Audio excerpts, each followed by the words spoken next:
Muy buenas noches, bendecida noche tengan para ustedes y bendecido tiempo que tengamos en el nombre de Jesús en este tiempo de estudio de la palabra del Señor.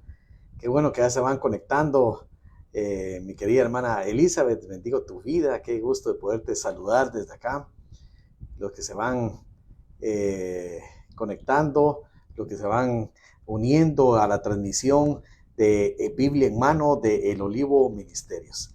Qué gusto ya poderlos saludar y bendecir. Si me pueden escribir cuando se conecten para poderlos saludar desde acá, porque si no, no tengo un medio de verlos. Mi querida hermana Claudia Rivera, le bendecimos. Qué gusto de poderla saludar desde acá hasta allá de Estados Unidos. Y qué bueno que, miren, me alegro muchísimo de poder estudiar con usted la palabra del Señor, ¿verdad? Qué gusto de saludarlos. También nos saludan ahí algunos hermanos, no los puedo ver a todos por acá, pero qué gusto. Alice Ovalle, qué bendición de poderla saludar, abuelita Luna, Chatía Donis, Alice Ovalle, qué gusto de poderlo saludar. Qué bendición, hoy vamos a hablar acerca de la protección de Dios, ¿verdad? Pero antes de iniciar vamos a dar un poquito de tiempo para que se conecten algunos otros hermanos que se van uniendo al estudio y pues es un gusto poderles saludar y bendecir en esta noche de estudio bíblico humano. Quisiera preguntarles antes de que iniciáramos el estudio, ¿cómo han visto el libro de Malaquías? ¿Qué enseñanza les está dejando a ustedes este libro? Si me pueden escribir no mucho, pero unas cuantas palabras para que podamos ver qué es lo que realmente está impactando de este libro con ustedes, o alguna palabra clave o algún pensamiento clave que a ustedes les está dejando este libro hermoso del profeta Malaquías.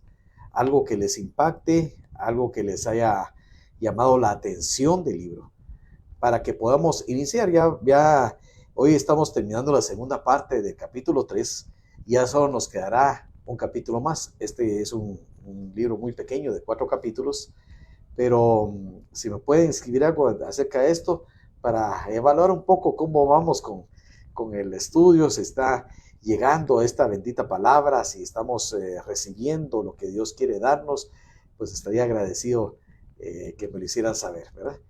Qué gusto, pues desde ya, como preguntando aquí en lo que nos escriben, cómo se encuentra allá mi hermana Claudia Rivera. El clima estamos en temporada de frío, calor. ¿Cómo se encuentra usted por allá? Me gustaría mucho saber y poder conocer cómo se encuentra cada uno de ustedes. Aquí voy viendo algunos comentarios, no puedo leer todos. Está Chatía Donis y ya lo recto y perfecto que es nuestro Dios. Así es. Dios es recto y es un Dios perfecto. Le dijimos que Dios no cambia, porque es el único perfecto, ¿verdad? Está muy bien, pues bueno, qué bueno, este comentario me alegra mucho, es algo muy puntual y muy cabal con lo que hemos dicho. Y bueno, vamos a iniciar entonces con el capítulo 3. Vamos a iniciar en el versículo, hoy nos tocaría iniciar el versículo 8, pero vamos a iniciar leyendo desde el versículo 7, que fue el último que estudiamos para amarrar, ¿verdad? El estudio. Ani López, le bendecimos en el nombre de Jesús. Qué gusto de tenerla por aquí. Ya me extrañaba no verla entre las primeras. Claudia Rivera nos dice con mucho calor y bendecía. Bueno, qué bueno que con calor pero bendecida, y eso es lo importante. Bueno, empezamos a leer ya capítulo 3, versículo 7 en adelante. Y dice la palabra de Dios: desde los días de vuestros padres os habéis apartado de mis leyes y no las guardasteis. Volveos a mí, y yo me volveré a vosotros, ha dicho Jehová de los ejércitos. Mas dijiste: ¿en qué hemos de volvernos? Versículo 8. ¿Robará el hombre a Dios?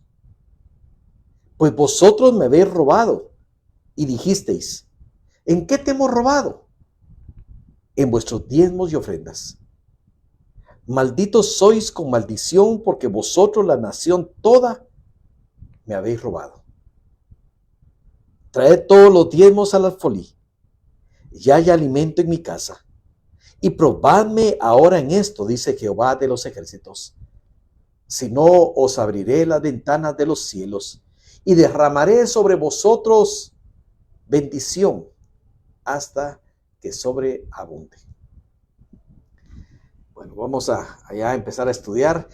Este es uno de los pasajes, creo todos desde que yo inicié en los caminos del Señor, pues ya leíamos este pasaje de Malaquías, pero hay mucha profundidad que yo quisiera hoy compartir con ustedes y que profundicemos, que vayamos a los textos que nos habla acá. Empecé con el versículo 7, porque dice: desde los días de vuestros padres os habéis apartado de mis leyes y no las guardasteis. Entonces estaba el reclamo de Dios ante su pueblo. Este reclamo de Dios no era para los de afuera, no era para la humanidad, no era para los incrédulos, no era, sino que era para su pueblo, para su pueblo. Hay situaciones en las que Dios habla acerca de la humanidad y hay otras en que nos habla directamente a su pueblo. Este es uno de los casos. Y le dice: os habéis apartado de mis leyes y no las guardaste. Miren, y les dice: volveos a mí, y yo me volveré a vosotros, ha dicho Jehová de los ejércitos. Mas dijisteis: ¿en qué hemos de volvernos? No era miren, estas respuestas, que las preguntas, miren, esta es una de las características que tiene este libro. Las preguntas que hace Dios y las respuestas que da el pueblo, ¿verdad? Esto es algo muy, muy característico de este libro. Y tenemos que entender que siempre, ya lo hemos explicado en otras oportunidades, pero es bueno remarcarlo, que las preguntas que hace Dios no es porque Él necesite saber algo, Él lo sabe todo, Él es omnisciente, o sea, quiere decir que lo sabe todo. Las preguntas que Dios hace es para exponer, para sacar a luz lo que hay en el corazón de las personas. Cuando Dios hace una pregunta es para que el que debe contestar reflexione acerca de lo que tiene en el corazón, para que a través de la pregunta salga a luz lo que había escondido en el corazón de la persona. Y esto generalmente evidencia el pecado que mora en nosotros. Y al hacerlo evidente, Dios lo hace no para avergonzar a la persona, sino que lo hace para que se vuelva a Él y se arrepienta. Pero cuando Dios le hace la pregunta y les dice ahí, bueno, y yo me volveré a vosotros. Y ellos le dijeron: ¿en qué hemos de volvernos? ¿Por qué nos vamos a volver? Y dice Dios en el versículo 8: ¿robará el hombre a Dios? Miren, es una pregunta que a mí me dejó pensando. ¿Se le puede robar a Dios? ¿Es posible robarle a Dios? Obviamente esto es imposible. A Satanás o quitarle algo a la fuerza de Dios, eso no es posible. Dios es omnipotente, que todo lo puede. Pero ¿es posible robarle a Dios? Y Dios le pregunta, ¿robará el hombre a Dios? Pues vosotros me habéis robado. Estamos en versículo 8. Vosotros me habéis robado. Esto es algo importante que tenemos que saber. ¿Cómo se le puede robar a Dios? ¿Se le puede quitar algo a la fuerza a Dios? No, absolutamente no. Nadie tendría la fuerza, nadie tendría la potencia para robarle o quitarle o arrebatarle algo a Dios. No, eso es imposible. Entonces, ¿en qué contexto lo dice Dios? Le está diciendo en el contexto primeramente de su pueblo. Y vamos a hablar acerca de esto. Su pueblo. Y en este caso nos vamos a referir ya no tanto a Judá y a Israel, sino a nosotros mismos, su iglesia. Fuimos rescatados, fuimos redimidos, es la palabra que usa la Biblia muchas veces. Redimidos es comprados para ser libertados del pecado y para ser hechos su pueblo, propiedad suya. ¿Estamos ahí? Nosotros, su iglesia, tú y yo, ¿verdad? Elizabeth, Annie, Jorge, ¿verdad? Tantas personas, Alice, todos los que estamos aquí hemos sido comprados, somos propiedad de Cristo. Entonces somos de Él. Y entonces, ¿en qué se refiere robará al hombre a Dios? En no darle lo que Dios nos pide, en quedarnos con algo que le pertenece a Dios, que Él nos lo dio a nosotros, pero que Él no lo pide, pero nosotros lo retenemos. Es una retención injusta de lo que es de Dios. Y entonces dice, ¿robará el hombre a Dios? Es la pregunta en el capítulo 8, en el versículo 8. Pues vosotros me habéis robado.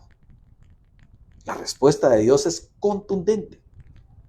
Dice, ustedes, mi pueblo, me ha robado, me ha retenido algo que yo les di y que les pedí.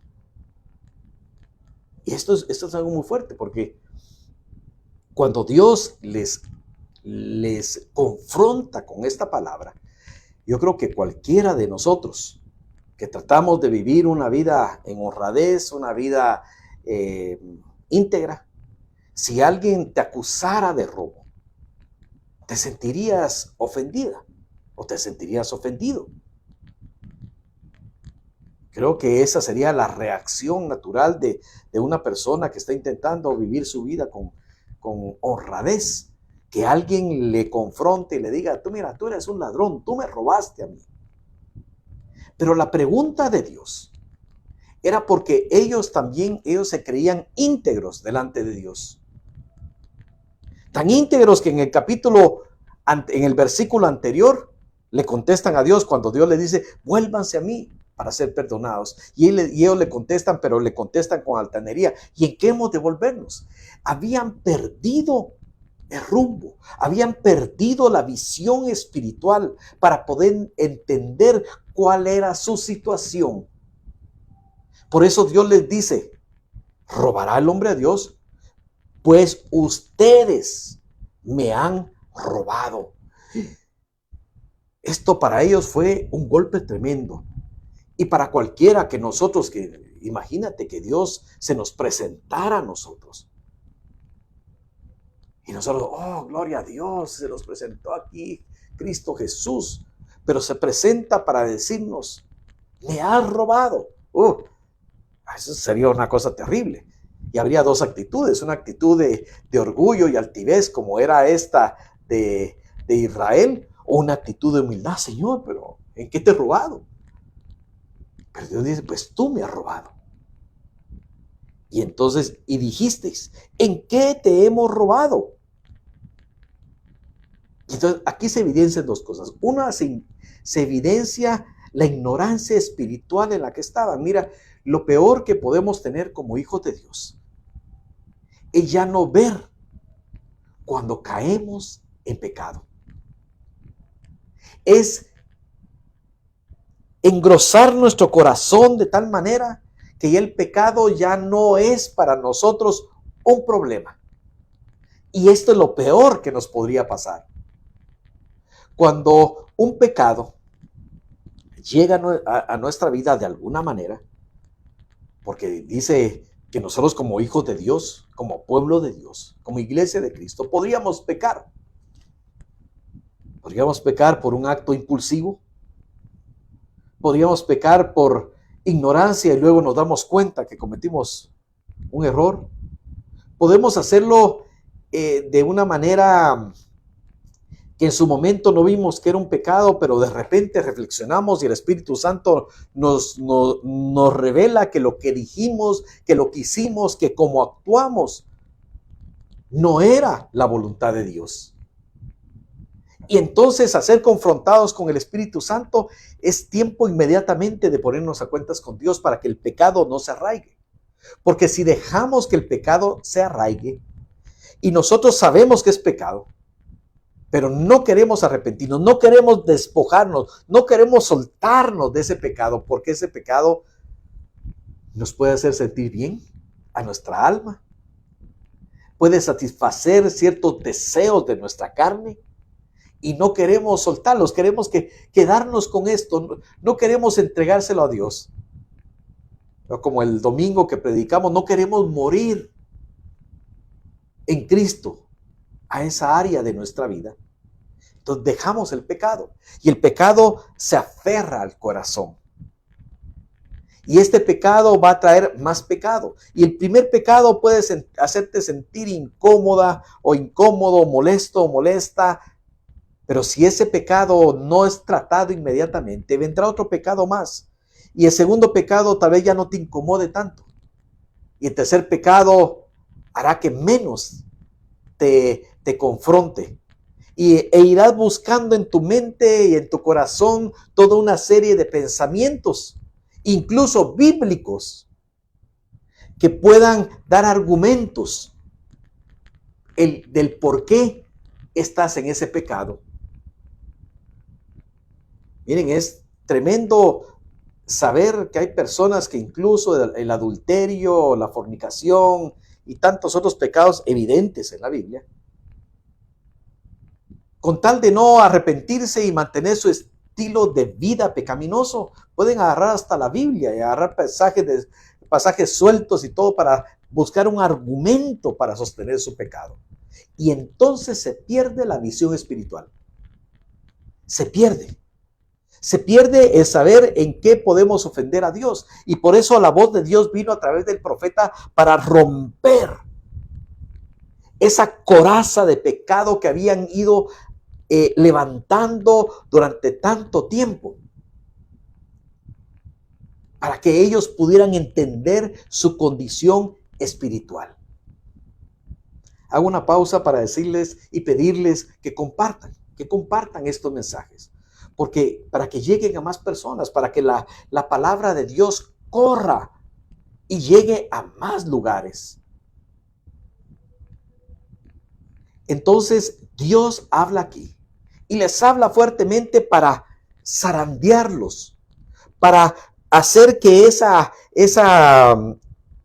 coraza que se había puesto enfrente de su corazón y de sus ojos, que no les permitía ver, incluso que estaban en pecado, cayera. Y ellos son confrontados y al venir la palabra de esa manera tan fuerte, les dice a ellos, pero ¿en qué te hemos robado? ¿En qué te hemos robado? Mira, confrontando a Dios, ¿en qué te hemos robado? Celia Victoria, bienvenida en el nombre de Jesús, le bendigo y bendigo a su esposo en el nombre de Jesús. Y entonces Dios le dice, en vuestros diezmos y ofrendas. ¿Cómo puede robarse a Dios? Nadie le puede quitar nada de Dios. Nadie puede engañar a Dios. Y entonces, para retomar el pensamiento con el que iniciamos, la única manera de robarle a Dios, que aquí no lo marca la Biblia, es no darle lo que Él nos dio primero y que Él nos pide. ¿Cómo? un acto de obediencia y de adoración a Él. Ani López dice, al decir que Dios que le robaron en los diezmos y ofrendas es porque ya no honraban de esa manera a Dios. Sí, vamos a explicarlo ahorita. El pueblo de Judá e Israel, a que se le está hablando aquí el profeta que se levanta, dice que le estaba robando a Dios al dejar de llevarle lo que le exigía la ley, el diezmo, la ofrenda. El diezmo significa la 10ª parte de sus ingresos, ¿verdad? Y esto no era simplemente por el hecho de llevarle una condición, una provisión económica, sino que era un acto, el diezmo y la ofrenda, era un acto de adoración a Dios. Era un acto de rendición a Dios, de dar lo mejor. Cuando hemos hablado acerca de los sacrificios y de la adoración a Dios, es porque nosotros, no porque Dios necesite la adoración, o necesite nuestros diezmos, o necesite nuestras ofrendas, sino que es de parte de su pueblo un acto de adoración en el sentido que nosotros reconocemos delante de Dios al despojarnos de algo que es valioso para nosotros y ponerlo delante de Dios. Estamos reconociendo primero la soberanía y la importancia que tiene Dios para con nosotros. Y reconocemos el cuidado de Dios que Dios nos ha dejado en la Biblia. Que no te dejaré, no te desampararé. Estamos declarando en un acto de adoración que creemos a su palabra. Entonces, ¿en qué le hemos robado? En que nosotros tenemos que reconocer que lo que nosotros tenemos viene y ha venido por la gracia de Dios, por la misericordia que Dios tiene sobre nosotros, que todo lo que nosotros tenemos, desde empezando por nuestra vida, le pertenece a Dios porque Dios nos la dio. Que esta nueva vida que hoy tenemos es porque Dios tuvo misericordia de nosotros y por medio de Cristo nos dio gracia y favor una nueva vida. Y así podemos decir con todo lo que podemos decir que tenemos. Tenemos un esposo, una esposa. Por la gracia y la misericordia de Dios. Tenemos hijos, ellos son de Dios. Y mira, por eso el dar, el sacrificarse, no es un acto externo.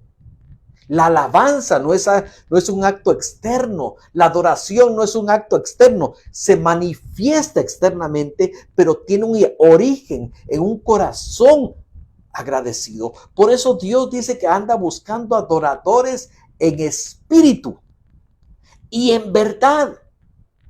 Porque lo primero es el corazón, porque eso significa que de lo que hemos recibido de Dios, nosotros se lo damos. Y cuando retenemos, entonces, cuando retenemos lo que es justo para Dios, entonces estamos robando lo que Dios nos dio. Eso no nos pertenecía a nosotros.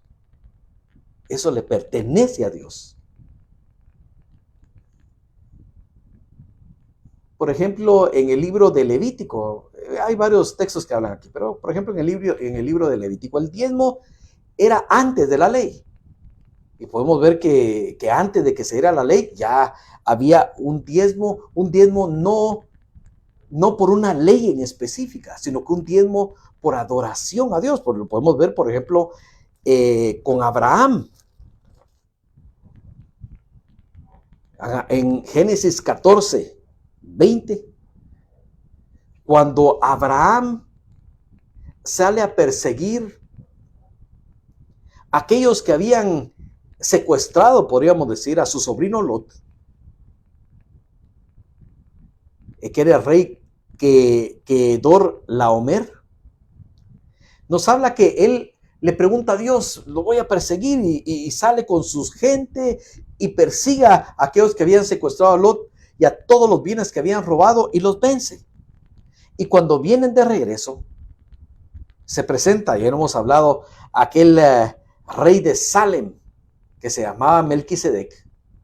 Pero dice el versículo 20, estamos en Génesis 14, 20.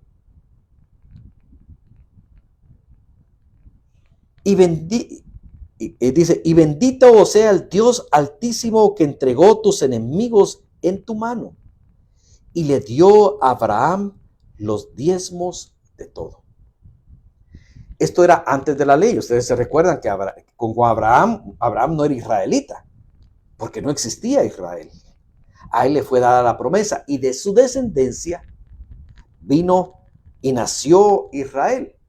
Y con Moisés, a Moisés se le dio la ley para dársela al pueblo. Pero el concepto de diezmo era anterior, porque era una adoración a Dios y reconocer que lo que tenemos viene de parte de Dios. Y entonces por eso dice aquí Génesis 14:20, bendito sea el Dios Altísimo que entregó tus enemigos en tu mano. O sea, ahí era un reconocimiento de Abraham que la victoria que había tenido no era por su fuerza, sino que era porque Dios se lo había dado. Y entonces le dio el diezmo de todo.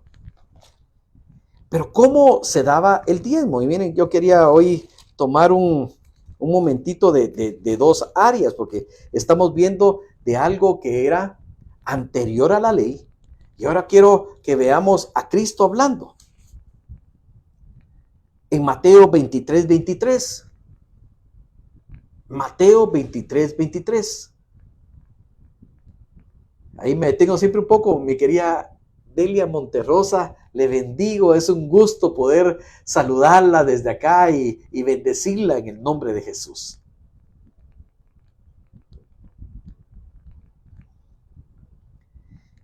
Jesús confronta a los fariseos y a los escribas y les dice, ay de vosotros, escribas y fariseos hipócritas, porque diezmáis la menta y el eneldo y el comino, y dejáis lo más importante de la ley, la justicia, la misericordia y la fe. Esto era necesario hacer sin dejar de hacer aquello. Entonces Cristo vuelve a poner el principio, que el diezmo o el entregarle o la ofrenda a Dios no es la cantidad simplemente que se da, sino es el corazón con el que se da. Eso es lo más importante, porque entonces si no hubiera dicho Cristo, pues ya el diezmo ya no lo tienen que dar, queda abolido. Pero dice, esto era necesario hacer, el diezmo, sin dejar hacer aquello, ¿qué? La misericordia, la justicia y la fe, porque es la intención con la que sale. La intención, no solo es la acción, es la intención. Y entonces, el diezmo en esta parte era un acto de confianza absoluta en Dios, de que no iba a faltar nada porque se le diera el diezmo a Dios. Y miren, este acto de confianza absoluta en Dios, y en esta parte, que es la parte económica, podríamos decir, porque era una de la parte de la ganancia que tenían, ya sea en bienes, ya sea en animales, en lo que sea. Confiar en lo que Dios nos dijo, no te dejaré y no te desampararé. Y vemos el ejemplo de Cristo. Juan 6:38. Juan capítulo 6 y versículo 38. Dice la palabra de Dios, porque he descendido del cielo, no para hacer mi voluntad, sino la voluntad del que me envió. Nosotros como pueblo de Dios, como hijos de Dios, Ya no vivimos para hacer nuestra voluntad, sino la voluntad del que nos envía también, que es Dios. Y Cristo nos dio el ejemplo, no del diezmo, sino del todo. Porque ahora como hijos de Dios, ya ni siquiera es el 10, sino que es entregarnos todo, entregar nuestros cuerpos, dice, como sacrificios vivos, santos y agradables a Él. No podemos dejar ya una parte de nuestra vida, que eso realmente era lo que Cristo viene a corregir. Bueno, yo voy a dar un 10% de mi vida, pero el resto me pertenece a mí. No, Él mismo nos da el ejemplo y dice, porque he descendido del cielo no para hacer mi voluntad, sino la voluntad del que me envió. Lo más importante es hacer la voluntad de Dios, la voluntad del Padre. Y eso es lo que nos marca, y eso es vivir una vida agradable a Dios. Mateo 26:39. Mateo 26:39. Doy unos ejemplos de esto porque este es verdaderamente el ejemplo de Cristo. Es realmente el ejemplo verdadero de la entrega a Dios. Más que simplemente traer algo por cumplir o por acallar mi conciencia. Es entregar lo mejor a Dios. Mateo 26:39. Yendo un poco adelante, se postró sobre su rostro orando y diciendo, Padre mío, si es posible, pase de mí esta copa, pero no sea como yo quiera, sino como tú. Esta para mí es una de las frases de las oraciones más esclarecedoras del corazón de Jesús. Porque es algo que nos lleva a ver su humanidad como la tenemos tú y como la tienes tú y como la tengo yo. Porque dice que se postró sobre su rostro, estaba en un acto de adoración a Dios, postrado sobre su rostro, orando, en una posición de humildad delante del trono de Dios. Pero mira la oración de Cristo en esa lucha. Padre mío, si es posible, pase de mí esta copa. ¿De qué estaba hablando? De la entrega, de entregar su vida, del sufrimiento que era necesario. Pero no solo es eso, sino es la rendición, la adoración que hace Cristo ahí. Pero no sea como yo quiera, sino como tú. Y estas son las palabras importantes de esto. Porque Dios le dio a Cristo una misión. Esa la dio. La misión no era de Cristo, era la misión de Dios a través de Cristo. ¿Qué te ha dado Dios a ti? Esa te lo ha dado Dios. ¿Y qué pide Dios de ti? Esa es la respuesta nuestra a Dios, de lo que Él nos dio primero. Y entonces Cristo dice, pero no sea como yo quiero, sino como tú. Tú me diste la misión.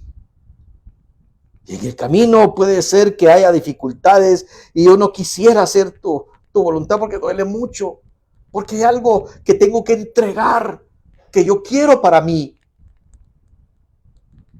Pero Cristo dice que no sea como yo quiero, sino como tú. Tu voluntad sobre todo. Muy buenas noches, mi hermana Zoila. Le bendecimos en el nombre de Jesús y oramos por usted en la prédica anterior, y hoy estaremos orando por usted y su familia también.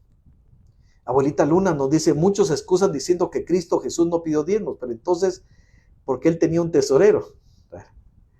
También Elizabeth dice, también muchos dicen que no dan el diezmo porque eso era en el tiempo de la ley y hoy estamos en la gracia. Sí. Hoy Dios pide todo de nosotros. Hoy lo estamos viendo aquí. Vamos a ver Filipenses 2:8. Y estando en condición de hombre, se humilló a sí mismo, haciéndose obediente hasta la muerte y muerte de cruz. La obediencia a la ley. ¿Obedecemos o no obedecemos? Miren, esto para mí me maravilla, porque como Dios, cuando nosotros venimos a Él como su pueblo, no simplemente nos dice, yo les voy a cambiar ahorita el chip y ahora ustedes ya no van a poder elegir, ustedes van a ser obedientes en todo. Ya no me van a poder desobedecer en nada. Pero no es así. Él nos deja que nosotros obedezcamos o desobedezcamos. Obedezcamos para bendición o desobedezcamos para tener consecuencias malas. ¿Para qué? Para que tengamos un crecimiento en la fe, un crecimiento en el amor y un crecimiento en la obediencia. Cristo dice, estando en condición de hombre, se humilló a sí mismo, haciéndose obediente hasta la muerte y muerte de cruz. Bueno, regreso a Malaquías 3. Y entonces, en el versículo 8 que estábamos leyendo, dice, ¿robará el hombre a Dios? Pues vosotros me habéis robado. Le está hablando a su pueblo, no a nadie más. Y dijiste, ¿en qué te hemos robado? En vuestros diezmos y ofrendas. Versículo 9. Malditos sois con maldición, porque vosotros, la nación toda, me habéis robado. Dios estaba haciéndoles evidente que no había ahí forma de excusarse con lo que Dios le había pedido. Que Dios te pide. Y no me quiero centrar únicamente en la parte económica, porque eso se podría dar a malas interpretaciones de querer manipular emocionalmente. No. Aquí solo la palabra de Dios. Y entonces Dios los confronta en lo que les ha pedido, en que nos pide. Ahora, obedecemos. Y entonces, obviamente, dice, ellos no obedecieron en lo que Dios les había pedido a ellos. Y entonces les dice, malditos sois con maldición. Ahora, esta es una palabra muy fuerte. La verdad, como les digo, miren, a mí me ayuda mucho, la verdad, en lo íntimo y en lo personal, los estudios sistemáticos de la Biblia, porque tenemos que pasar por todo, lo que nos gusta y lo que no nos gusta. La palabra maldición no quisiera ni siquiera tocarla. Sin embargo, Dios es el que la está expresando aquí. Y qué tremendo, ¿a quién se lo está diciendo? Se lo está diciendo a Judá e Israel. Malditos sois con maldición, porque vosotros la nación me habéis robado. Entonces, miren, como la obediencia tiene como consecuencia su bendición, la desobediencia a Dios tiene como consecuencia su maldición. No hay mucho que ver con esto, pero eso es así. Dios los confronta. Y miren, desde que iniciamos Malaquías, Dios los empieza a confrontar. Confrontar en la obediencia y en la desobediencia que ellos han tenido. Pero la obediencia en lo que, ¿se recuerdan que cuando leímos el capítulo 1? Le habían ofrecido sobre su altar para honrarle lo peor, lo despreciable. Y con eso lo deshonraban. ¿Se recuerdan lo que dice Malaquías 1 del 7 al 9?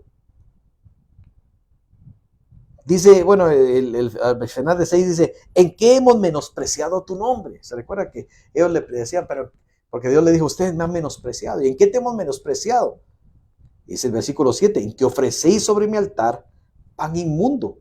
Y dijiste, ¿en qué te hemos deshonrado? En que pensaste que la mesa de Jehová era despreciable. Cuando ofrecéis el animal ciego para el sacrificio, ¿no es malo? Asimismo, cuando ofrecéis el cojo o el enfermo, ¿no es malo? Preséntalo pues tú a tu príncipe. ¿Acaso se agradará de ti o le serás acepto? Dice Jehová de los ejércitos. Y entonces él ya los había confrontado por ofrecerle en su altar lo peor, lo despreciable, lo de poco valor. Pero acá los confronta sobre algo peor, aún peor, porque ni siquiera le habían traído lo que Dios les pedía. Al principio había confrontado a los sacerdotes porque ellos le habían traído algo, sí.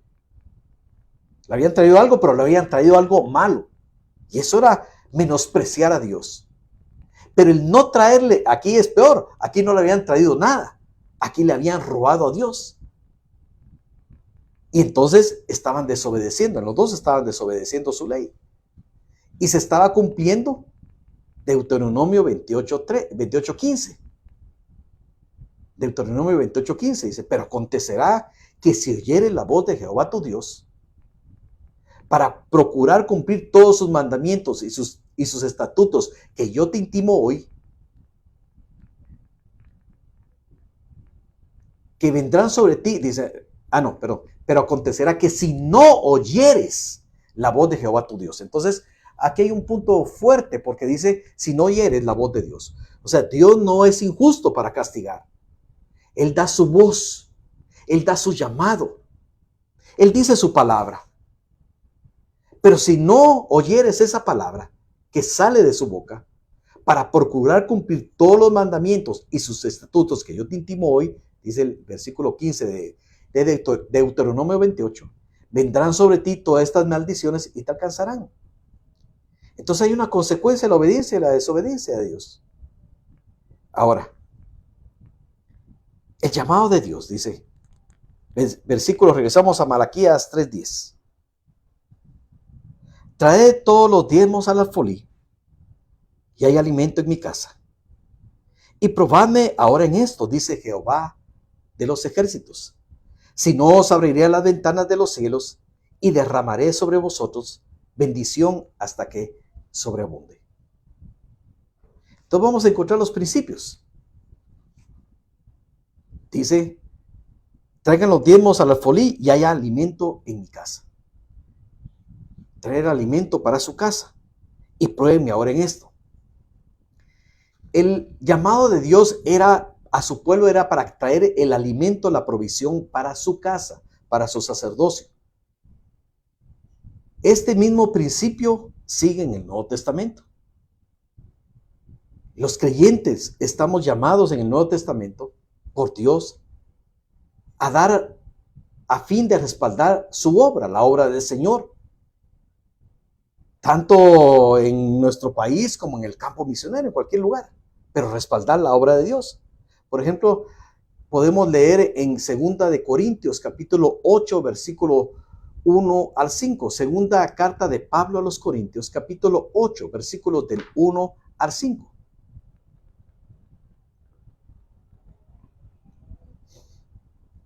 Dice la palabra de Dios. Asimismo, hermanos, os hacemos saber la gracia de Dios. Aquí le estaba hablando Pablo a los corintios. Y comparar un poco de contexto. Corintios, muchos dicen, me gustaría hacer, o que nos gustaría que nuestra iglesia fuera como la iglesia de Corintios, que tenían muchos dones espirituales, sí, pero una iglesia que también tenía grandes dificultades en obedecer a Dios. Por ejemplo, una de las cosas que tenía Corintio era que era una iglesia muy avara, muy avariciosa. Era una iglesia que tenía mucho y daba muy poco.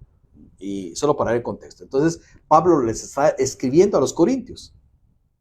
Y les dice, asimismo, hermanos, os hacemos saber sobre la gracia de Dios que se ha dado a las iglesias de Macedonia. Él les está poniendo a los corintios un ejemplo de Macedonia, de las iglesias, no era solo una iglesia, de varias iglesias en Macedonia, que en grande prueba de tribulación,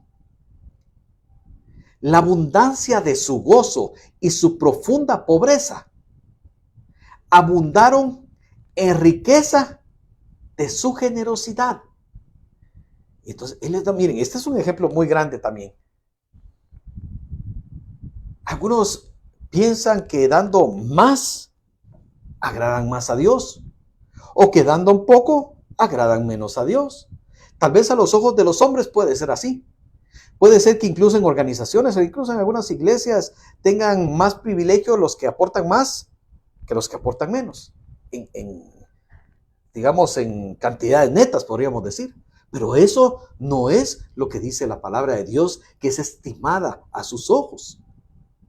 Porque aquí el ejemplo de Pablo a los corintios, que eran una iglesia rica en recursos, el ejemplo para ellos eran las iglesias de Macedonia, que estaban en una situación económica de escasez, podríamos decir. Pero miren qué dice aquí. Ellos estaban pasando las iglesias de Macedonia, estaban pasando una grande prueba de tribulación. Pero ellos abundaban en algo, dice aquí, la abundancia de su gozo. Ellos abundaban en gozo. Y su profunda pobreza, dice. Ellos, miren, tenían una profunda pobreza económica. Entonces, paréntesis. Puedes tener bendición aunque estés pasando un tiempo de escasez económica. Sí, claro que sí. No necesariamente estás en maldición. Aquí es la prueba. Porque ellos tenían una profunda pobreza, pero tenían una abundancia de gozo. Y entonces dice que ellos tenían un tesoro más grande. Abundaron en riquezas de su generosidad, porque ellos tenían poco, pero de ese poco ellos eran generosos. Y entonces, dice el versículo 3. Ahorita que me detengo aquí, dice Ani López, como la mujer que dio sus 2 monedas en el templo y era todo lo que ella tenía, solo para honrar y obedecer a Dios, claro. Y ella lo hizo con el corazón, como lo hizo Cristo, para honrar a su Padre, para adorar a su Padre con su obediencia. Y entonces estos miren, ellos estaban dando de su pobreza, estaban dando la riqueza de su generosidad, de su corazón. Pues dice el versículo 3, pues doy testimonio de que con agrado han dado conforme a sus fuerzas y aún más allá de sus fuerzas. Aquí no se habla ya de diezmo. Aquí se habla de dar, de la riqueza de su generosidad. Y dice que ellos dieron conforme a sus fuerzas. ¿Qué es dar conforme a tus fuerzas? Por ejemplo, tienes 1 libra de frijol, pero ves que alguien cercano a ti, puede ser un hijo o una hija, o puede ser alguien que ni siquiera tiene un parentesco contigo, una vecina, o ves una persona en la calle y dices, yo voy a partir, tenía un pan, traigo un pan, lo parto en 2, le doy 1 a esta persona. Eso es dar conforme a sus fuerzas. Pero dice aquí la palabra, y aún más allá de sus fuerzas. Eso es ir más que incluso partir un pan para darle al hambriento. Eso quiere decir que ellos se quitaron incluso lo que ellos tenían para sí mismos, por amor a Dios y a su iglesia, para dar todo. Y mira, el corazón con el que estaban dando era como el corazón de Cristo. Por eso Pablo los está poniendo como ejemplo a la iglesia. Versículo 4, pidiéndonos con muchos ruegos que les concediésemos el privilegio de participar en este servicio para los santos. Ellos le estaban pidiendo con ruego, dice, y no siquiera con un ruego, con muchos ruegos, que se les fuera concedido el privilegio de participar, de dar para el servicio de los santos.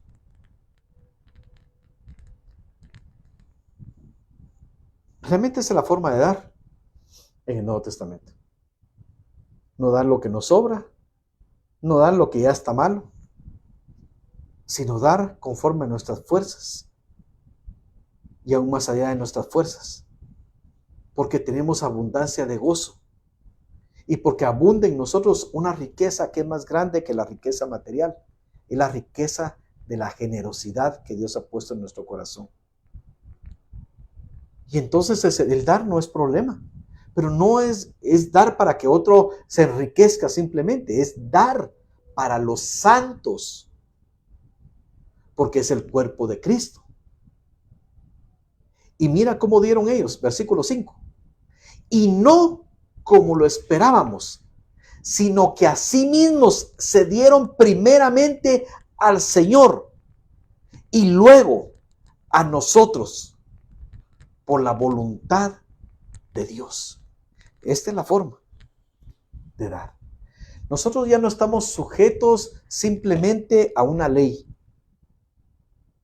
externa. Nosotros somos del nuevo pacto, que ha sido escrita la ley en el corazón. Nosotros ya no nos movemos simplemente para cumplir rituales, sino para adorar a Dios, para agradarle a Él.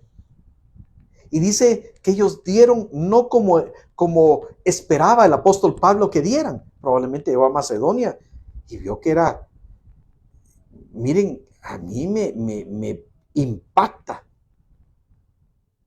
ir a lugares cuando vamos en ayuda social, a apoyar y todo, lugares de extrema pobreza. Aquí en Guatemala tenemos muchísimos lugares de extrema pobreza donde podemos ir a ayudar. Miren, el que quiera crecer generosidad aquí y en cualquier lugar lo puede hacer. Por ejemplo, les voy a contar ahora que estuvimos en Nueva York, que es un lugar de extrema riqueza, digamos, en términos generales, pero también hay pobreza. Y no solo pobreza económica, hay una pobreza espiritual. Oramos por personas ahí que no creían en Cristo, que tenían necesidad espiritual. Entonces siempre uno tiene algo que dar. Y dice, y ellos no dieron como nosotros esperábamos, sino que se dieron primeramente al Señor. Y este es el punto. Y creo que con esto tenemos ya claro, digamos, el dar. Y no nos encuadramos en peleas, en dimes, en diretes. Miren, ¿cuál es la forma de dar? Primeramente, darte al Señor. Dice, sino que asimismo se dieron primeramente al Señor. Cuando tú te das al Señor, puedes dar a los demás. Si no te has dado al Señor, todo lo que des va a ser de aquí hasta aquí y no va a llegar allá. Porque dice que primeramente se dieron al Señor y luego a nosotros por la voluntad de Dios. Todo lo que tú das, amor, una palabra, servicio, primero se lo tienes que dar a Dios como una entrega a Él. Y luego, como consecuencia de esa entrega a Dios, da. Y vas a dar con generosidad. Porque si no, ¿cómo? ¿Es un acto de convencer a las personas? No. Es un acto de adoración que tiene que salir de un corazón entregado a Dios. El pueblo ha sido llamado desde el Antiguo Testamento y en el Nuevo Testamento a servirle a Dios. A servirle a Dios y a servirle a los santos. Aquí estaban sirviendo a los santos. Pero Israel había menospreciado el servicio a Dios. No menospreciemos el servicio a Dios. No menospreciemos servirle a Dios y servirle a sus santos. Y ellos habían abandonado la obra de Dios. Habían abandonado el servicio a Dios. Y entonces, por eso, habían caído bajo maldición. Porque miren, hay una maldición de la pobreza. Sí, claro. Hay maldición y lo dice que la pobreza es una consecuencia de maldición. Sí, pero no toda la pobreza es como maldición. Aquí estamos viendo que esta Macedonia estaba cumpliendo la voluntad de Dios. Estaban pasando un tiempo de prueba para ser probados que había salido de su corazón. Aún en medio de su profunda pobreza, dijo ahí, ellos sacaron de su corazón la abundancia de su gozo. Ellos dieron la talla, pasaron la prueba. No tenían que ser pobres para siempre, pero tenía que ser probado su corazón. Y Dios le hace un llamado a Judá, a Israel, para arrepentirse. Y entonces dice Jehová aquí, regresamos a Malaquías 3:10, traed todos los diezmos a la folilla y alimento en mi casa. Y probadme, ahora en esto, la única palabra que hay algunos conceptos de probar a Dios en positivo y negativo en la palabra, pero la palabra específica, probadme ahora en esto, solamente se da en esto. en esta palabra en toda la Biblia. No hay otra tan clara y tan directa como la que está aquí en Malaquías.